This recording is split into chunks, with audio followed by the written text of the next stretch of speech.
Getting ready to buy or sell a home in 30, 60, or 90 days? Then check out BundleSelect.com to find out how you could save 20% or more on your entire transaction. Save on real estate, lending, and title. With BundleSelect.com, technology and a personal concierge are at your service to save you time and money. Bundle Select's hand-picked team of experts will compete for your business, so you'll save thousands of dollars by bundling all of these services. BundleSelect.com gives you all the control, including using your own realtor. I'm Joe Kuchera with Real Estate Radio Live, and I have been on the radio educating consumers for years. By bundling services like real estate, lending, and title, you could save tens of thousands of dollars.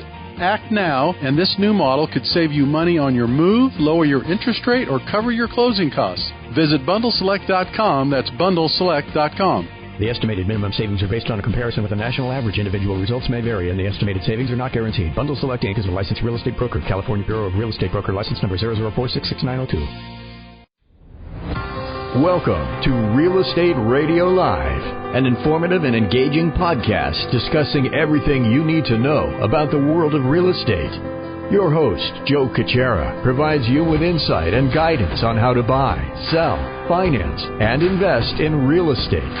He also offers real estate tax management strategies, new construction advice, home improvement tips, and much, much more. And now, to guide you around the world of real estate, here's your host and Real Estate Radio Live team leader, Joe Kuchera.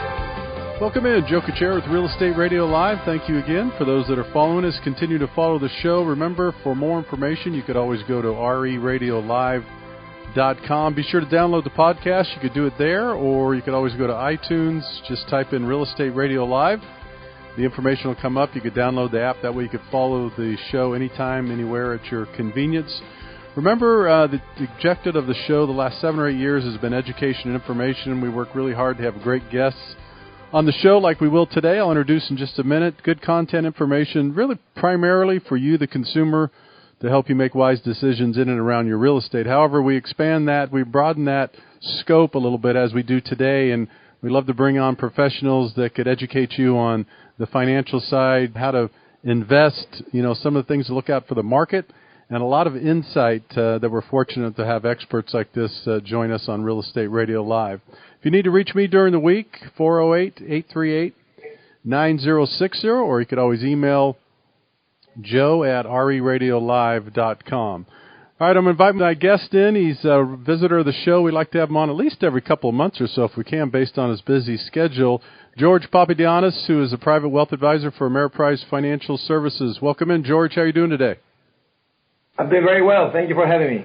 Good to have you as usual, George. You always offer wonderful insight about the market, but, the globally too. But today we're going to talk with George a little bit about the market in general, some of the latest moves by the Fed, and we're going to get into some of the tax laws, which have some implications and potentially when it comes to finances and what people do with their taxes, et cetera. And we're going to talk about a few other things as well, as long as we could keep George here. George, before we jump in, if you could give our listeners just a minute or so, quick background, and then your current roles and responsibilities as a wealth advisor there at Ameriprise. Sure. So I have been a private wealth advisor for the last 27 years as an independent advisor clearing through Ameriprise Financial, and I have a CFP designation and an MBA in finance.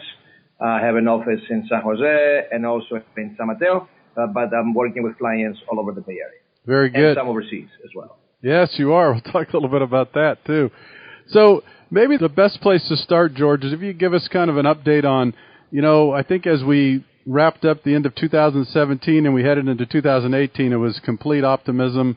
The markets were going straight up north. Seems like they weren't stopping forever. We've had a little hiccup recently. If you could give our listeners maybe a little overview of, go back 4 to 6 months and then bring us up to date and what some of your thoughts are in terms of the market and the volatility. Well, certainly.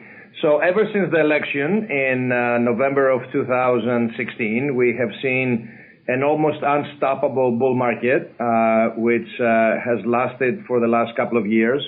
And finally, we had a 10% correction in the month of February, which is not very uncommon.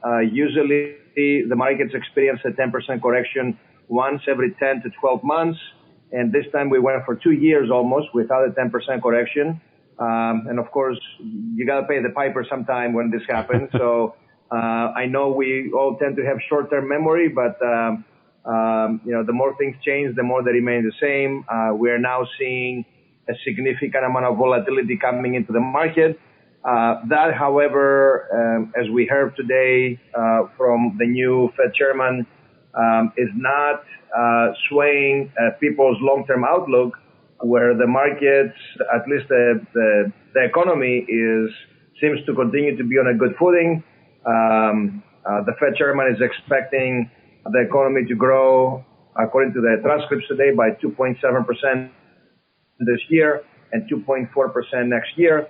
Unemployment is in an all-time low. The tax cut that primarily happened for corporations, for the most part, but also some individuals to a lesser extent, should be a significant stimulus for the economy to continue to grow. He did obviously raise rates by 0.25%, and he's telegraphing that this may happen another 2 or 3 times, if not more, this year. And the Federal Reserve seems to be, doing their job to make sure that the economy does not overheat. Hopefully, some people who keep lots of money in the bank will start seeing some interest being earned in their bank accounts as the banks begin to hopefully rise the interest rate that they pay on the checking and savings and money market accounts. But obviously, we have had a tremendously positive market. Some would say that even with a 10% correction, there may be more volatility in the future, which I would doubt if we don't see that volatility stay for a while. And we just have to live with that as we have lived for the previous 150 years. Good point. Hey, George, that's a great summary. Speaking of interest rates, it's interesting, the last 10 or 12 years, we're in this environment where rates are at record lows. They've creeped up a little bit. We know they're going to be a little bit higher. It seems like we're all addicted to these low interest rates, and the Fed's been nervous about raising them a little bit too much at times. But is this now a healthy step for the economy as you see it, the Fed to come in and regulate and then raise a little bit in terms of some of the other potential issues in the marketplace? Is this a healthy move? Well, I'm not an economist, so please just accept my opinion as a humble opinion for what it is. There's people with a lot more designations than me that would be able to maybe better articulate this. But many economists of a specific political party for the last, 7-8 years have been arguing that the Fed has been a lagger, not a leader, in raising rates. And people have argued for the last 7-8 years that interest rates should have gone up a lot sooner than just the last couple of years to keep the economy from overheating. Obviously, that has not been the case, and I think the Fed did the right thing by keeping rates low based on recent history. I think once we see the Fed raising rates once or twice more, we actually may have a different conversation from certain people saying, oops, the Fed is overdoing it and they're raising the rates too much and we may just shut down the economy. And history has proven that no one ever gets it right. This is like a pendulum. The pendulum swings in two extremes. So sometimes one would argue that the pendulum swung too much in one way where interest rates were too low for too long. And we may get to the point where the interest rates go high and maybe they go high prematurely and they stay high for too long. And that may cause a recession. And if we have a recession, then of course the Fed will ease rates. And then, we're going to try to see the rates go lower again. We have been seeing this in business cycles ever since I can remember, which is in 1991 when I started, when I first became a financial advisor. And even though the cycles seem to expand and contract, I think it's very normal for the Federal Reserve to overshoot or undershoot. But if you look at the medium, most of the time they end up getting it right. Yeah. So I do think rates will go up. I think certain people will benefit from that. I think banks and financial services companies will benefit from that. Insurance companies will benefit from that. Savers, people who keep a lot of monies in money markets and CDs who have been earning zero for the last 7-8 years will begin to see, although a meager, but still some interest in their deposits. So it's better to make 1% or 1.5% of your deposits than making zero. Yeah. And hopefully that will also create a bit of, a stimulus I believe the last time I saw some research reports, there's over $15 trillion sitting in cash in various different accounts, earning zero. And if that cash begins to earn even 1%, 1% of 15 trillion is about 150 or $15 billion. So, that would be a good stimulus if people take the money and spend it. So, it helps. It doesn't help buying a house or refinancing a house or buying a new home on a lower rate. Obviously, we have seen financing costs go up, not only for residences, but for small business administration loans or any kind of other commercial loans. So obviously that's the negative piece. That means more people will have to pay more money to service their debt, whether it's a home loan or a car loan or a business loan or a credit card, outstanding rate. So that is definitely a detraction, right? Yep. So people who have savings, they'll make a little bit more money, but people who have debt, unless they have locked in a 30-year fixed, the next time they try to refinance, and as I'm sure you very well know, may have to pay more to service their debt than they had to pay over the last 30 years. Yeah. Yeah, we're going to get in later in the show, George, about some of the tax laws and how they affect some of the changes in the economy and investments. How does that change your strategy with the clients? I know you have an incredible team there that work on behalf of your clients. How does it change, or does it change your strategy? For instance, as interest rates goes up and some of these tax laws change, do you also then have to reassess strategies, investments, different things that you're doing on day-to-day basis for your clients, or is a lot of it stay the same, or is that you're adjusting and looking at all times? Yeah, it's a good question, and the answer is we use a very dynamic process. We do make adjustments and change all the time. It's very difficult to predict the future, so rather than predicting the future, we try to make educated adjustments. We have been expecting interest rates to rise for the last 2 or 3 years.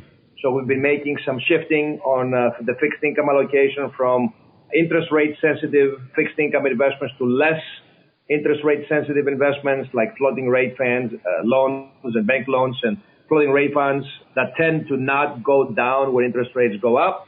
Having said that, municipal bonds, for example, and long-term government bonds and treasuries are now yielding 1% to 1.5% more than they were yielding, say, 2 years ago when interest rates were in an all-time low.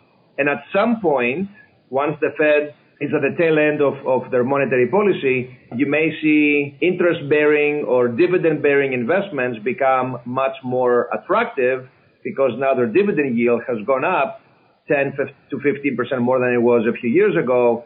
And that's when the market cycle changes and you may see those investments become attractive again. And because we do not know when that will happen, you always want to keep a part of your overall allocation into investments that seem to be out of favor because you never can time it right to go back to when they're in favor. But nevertheless, you still make some adjustments. Yeah. Okay. Good point. I've known you for a long time. You've built an incredible team in the Bay Area and actually globally now you're doing as well, that the amount of clients you serve on a regular basis, that's continued to grow. Obviously, you're doing a great job for your clients. You guys are doing a lot of good work. Talk a little bit about, or just give the clients or the people that are listening to the show an idea if they wanted to reach out to you or your team to find out a little more about your services, your group. How would they reach you, George? Thank you. Certainly, you can contact my office, 650-593-9170, and ask to speak to me or to one of my associates for an appointment. Our firm's name is Papadoyannis and Associates, which for people who listen to your podcast, hopefully you'll be able to put it online because I doubt people will be able to spell my name. Right. But our website is www.papadoyannisandassociates.com. And you just write it all out as you hear it,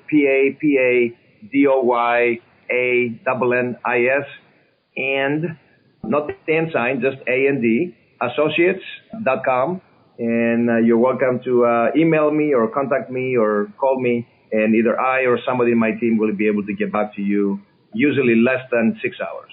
Yeah, it's excellent. And also, just to make a note, George is permanently on our trusted partners on the website, RE Radio Live, too, as a financial planner and advisor. So you can always reach out there or with the information he just shared with you. With this ever-changing economy, George, we have the technology and cryptocurrency and, my gosh, all this, the Bitcoin and we could go all kinds of different directions. Is this economy and technology, how does that change, or has it changed in the way you handle or communicate with clients now with investment strategies? Do you get inquiries from clients about new technology and different investments and what they may be doing, or do you meet with them on a regular basis and they pretty much stay put with the strategy? Well, there's a couple of different ways that we do it. Obviously, there's lots of people who like to be in the forefront of any emerging technologies.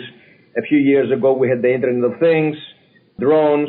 Now we have artificial intelligence, AI, which is an environment where many people are interested.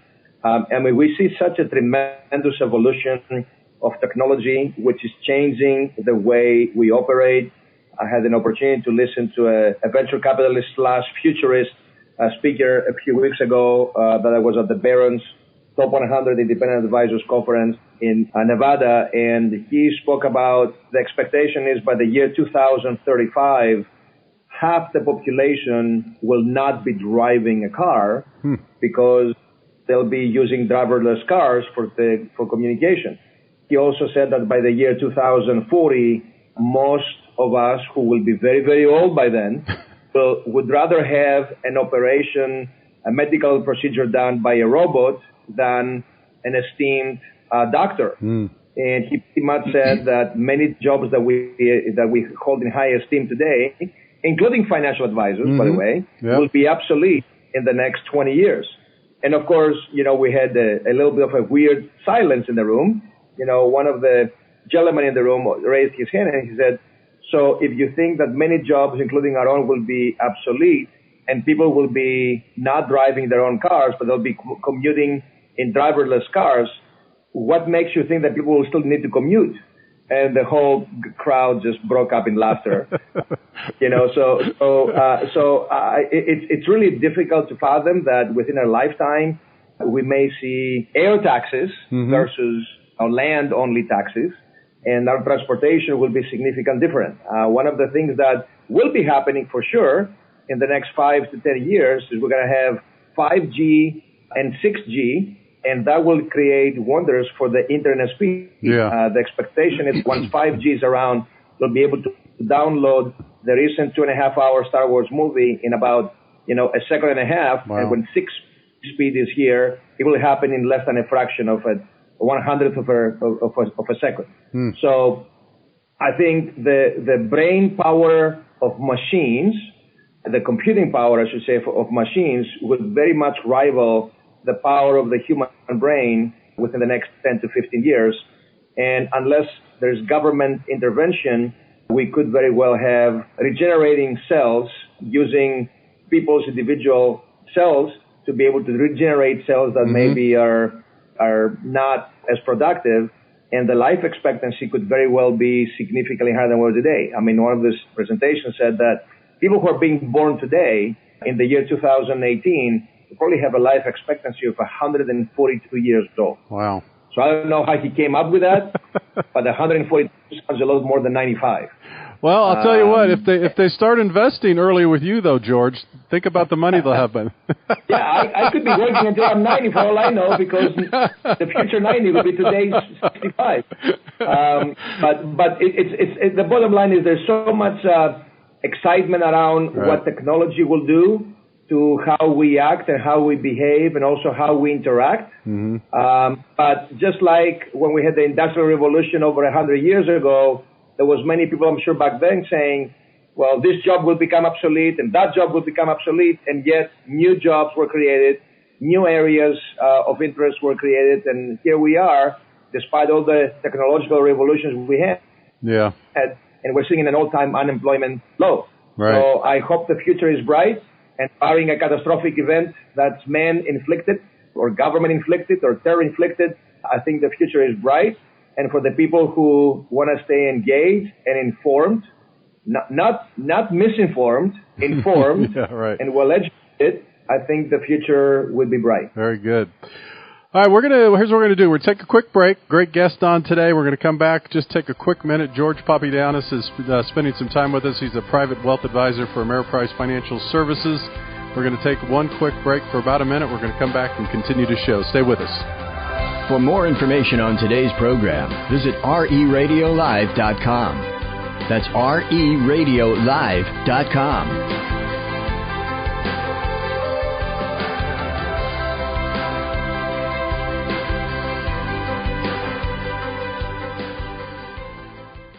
Getting ready to buy or sell a home in 30, 60, or 90 days? Then check out BundleSelect.com to find out how you could save 20% or more on your entire transaction. Save on real estate, lending, and title. With BundleSelect.com, technology and a personal concierge are at your service to save you time and money. Bundle Select's hand-picked team of experts will compete for your business, so you'll save thousands of dollars by bundling all of these services. BundleSelect.com gives you all the control, including using your own realtor. I'm Joe Kuchera with Real Estate Radio Live, and I have been on the radio educating consumers for years. By bundling services like real estate, lending, and title, you could save tens of thousands of dollars. Act now, and this new model could save you money on your move, lower your interest rate, or cover your closing costs. Visit BundleSelect.com. That's BundleSelect.com. The estimated minimum savings are based on a comparison with the national average. Individual results may vary, and the estimated savings are not guaranteed. Bundle Select Inc. is a licensed real estate broker. California Bureau of Real Estate Broker license number 004-66902. Welcome back to Real Estate Radio Live. For more information on today's topic or guests, just visit RERadiolive.com. That's RERadiolive.com. Again, your host for today's edition of Real Estate Radio Live, Joe Kuchera. Welcome back in. Joe Kuchera with Real Estate Radio Live. Thank you again for continuing to listen to the show, continuing to download the podcast. Remember, for more information, you could always go to RERadiolive.com. Today we're talking with George Papadoyannis. He is a private wealth advisor with Ameriprise Financial Services. The topic today is kind of a market update. George has went through, we're talking about the Fed moves. Now we're going to get more into some of the tax law changes, how that might affect your portfolio, your strategies, businesses. We'll get into that a little bit. Before we jump back in, one more time, George, for those that might want to contact you or your group to find out more about your clients and all the wonderful work you guys are doing, what's the best way for them to reach out to you? Again, best way is by phone, 650-593-9170. My direct extension is extension 328, or you can visit my website at www.papadoyannisassociates.com. Very good. Thanks. Thank you. So let's jump in. Let's switch gears a little bit to tax. There's a lot of people excited about this. Maybe it might be the first order of business, George. You could kind of summarize the major changes that took place in the tax laws, and maybe who benefits. Does everybody benefit? Is there a certain segment that benefits? I know there's different sides of those conversations and thoughts and philosophies, and then we could talk about maybe some particular different laws. Absolutely. So as I'm sure your viewers are aware, in the final weeks of 2017, Congress passed probably the most comprehensive tax reform package we had since President Reagan's Tax Reform Act in 1986. So, 30 years later. And the Tax Cuts and Jobs Act was passed into law in December 22nd. So it did not really give exactly tax people an opportunity to be caught up with the new tax law changes. The objective was to make the tax code simpler. Not sure that objective was met, but it certainly has made things simpler for people who are in a lower income tax bracket. Less people will be itemizing with the new tax law. There were several new tax rules that were added. Some research that has been done, which I cannot verify whether it's accurate or not, have mentioned that under the new tax law, the federal taxes for individuals would decline on average by about 8%. And the average tax rate of taxpayers will fall to 19% from 21, according to the Joint Committee on Taxation.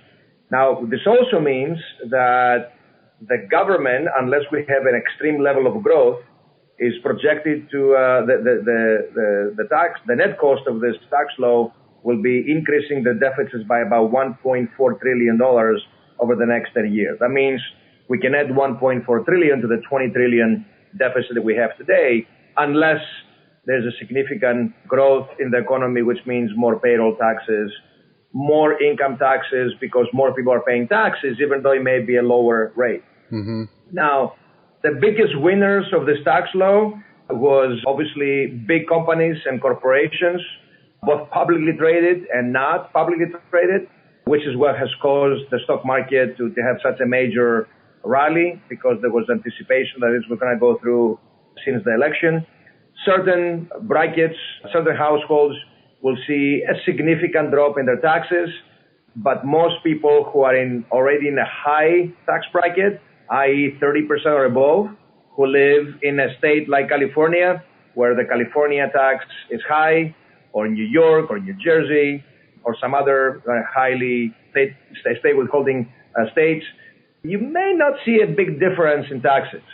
Some people, depending on their tax bracket, may actually see their total bill between federal and California go up compared to the previous year, and some of them will see it go down a little bit or go up a little bit. The lower tax brackets, 20% or 25% below, unless they have a very expensive mortgage, they'll probably see their taxes go down as well. Yeah. So for people who live in California, the major changes, of course, is that with the new tax law, which has reduced the marginal tax rates, the highest rate now is 37% versus 39.6%, as well as they have increased the level of income on which to pay those rates. Mm-hmm. Many of those households who are in the highest tax rate end up having a very high amount of property taxes and state withholding. Right. That is usually an itemized deduction. Well, that itemized deduction for state withholding is now going to go away. No more deduction of state against federal. And also, if you pay a lot of property tax, anything over $10,000 worth of property tax is no longer deductible. Right. And if you generate a new loan since January of 2018, any loan amount more than $750,000, the interest rate of this loan is no longer tax deductible. And last but not least, home equity lines of credit, the interest on those home equity lines of credit that used to be tax deductible is no longer tax deductible, at least until the year 2025. Yeah. Now, the reason why 2025 is important is because the new tax laws were not voted by an overwhelming percentage of the Senate and the Congress. Pretty much the vote was on party lines. So because there was only a simple majority, a lot of those tax cuts will sunset after 2025 unless Congress takes action before those provisions sunset. Yeah. So is your thought also, George, are you in the camp that major benefits will help corporations, which hopefully in the long run will mean more hiring, healthier profits, they could do more for their employees, on and on and on. Do you see, it may be a little bit too early to see if that's going to bear out, but what's your thought on that? Well, that's what the government is hoping. That's what the Republican Party is hoping, because we do have elections coming up in November and again in 2 years from November. So the idea is that if people and corporations pay less tax, and if self-employed people or small business owners pay less tax, there was also some pass-through provisions that were voted into law as well, then there will be an incentive for people to take that extra found money and either reinvest into their business or invest in human capital, in hiring more employees, expanding their business and growing the business and so on and so forth. That can very well work. It could very well work this way. It all depends on a lot of other aspects of the economy, like growth, like a stable political system, hopefully not having trade wars, because if we have trade wars, all bets are off. And a lot of other things have to come in alignment in order for this to become, from theory, actually practice. Yeah. Before we let you go, we have just a few minutes left, George. I want to make sure that we get your expertise kind of in the overall philosophy of investing and strategies and saving, and give our listeners kind of an overview. Has anything changed or a lot still the same? And I guess what I mean by that is right from the beginning, kind of 101, saving a certain percentage, maxing 401k, looking for matching, working with an advisor such as yourself to help put together a plan for the future. What's your overall strategy? What are you telling your clients about, and what are you advocating? Absolutely. Very good question. I think irrespective of what happens day in and day out in the news or in the government or in the stock market or the bond market, what have you, there is one thing that's constant, and I wish our government would be able to do that, But the one thing I preach to my clients is have a vision, have a goal, have a plan, be able to articulate not only to yourself or in your thoughts, but to the people around you, and especially to a financial advisor if you have one. What is your vision? What is your financial goal? What is your objectives? What are you trying to achieve from a financial point of view? And then be willing to be accountable to this goal and do what it takes to achieve it. I.e., it's kind of like, having, we all know we need to lose weight and exercise, but very few people actually do that, even though intellectually we know we should do that. So having a working out partner, having a personal trainer, but for finances is usually very valuable. And the one thing I teach and try to preach to my clients is, if you can articulate your goal and you have somebody like me help you get there, my job is to not make you a working encyclopedia on the subject matter, but to give you enough empowerment and education so you understand some of the basic principles. And some of the basic principles is you got to save, depending on people's situation. If we can have a habit of saving 10 to 20% of our income every year towards our retirement, and then saving additional monies for other shorter-term goals, whether it's a first-time home purchase or educating our kids or any other special goals that we're planning for, but at least to be able to put away 10 to 20% for retirement so we don't just count Social Security. And we can do that out of sight, out of mind, via payroll deduction or 401k savings or IRAs or what have you. That is a very good habit to get into.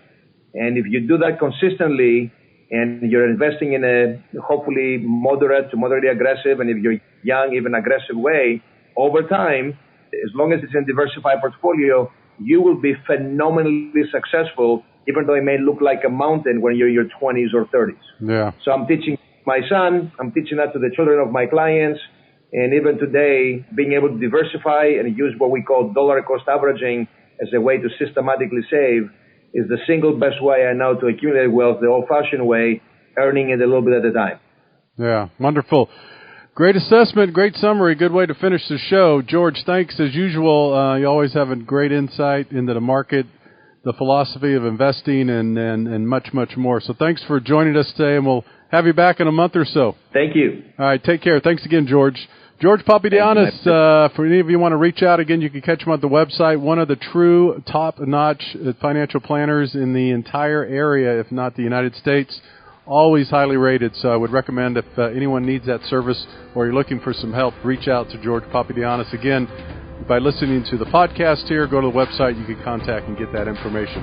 This is Joe Kuchera with Real Estate Radio Live. Thanks again for tuning in for another episode. Until next time, take care and have a great day. You've been listening to Real Estate Radio Live. For more information on today's program, visit RERadiolive.com. That's RERadiolive.com. Subscribe to our podcast. Discover more at RERadiolive.com.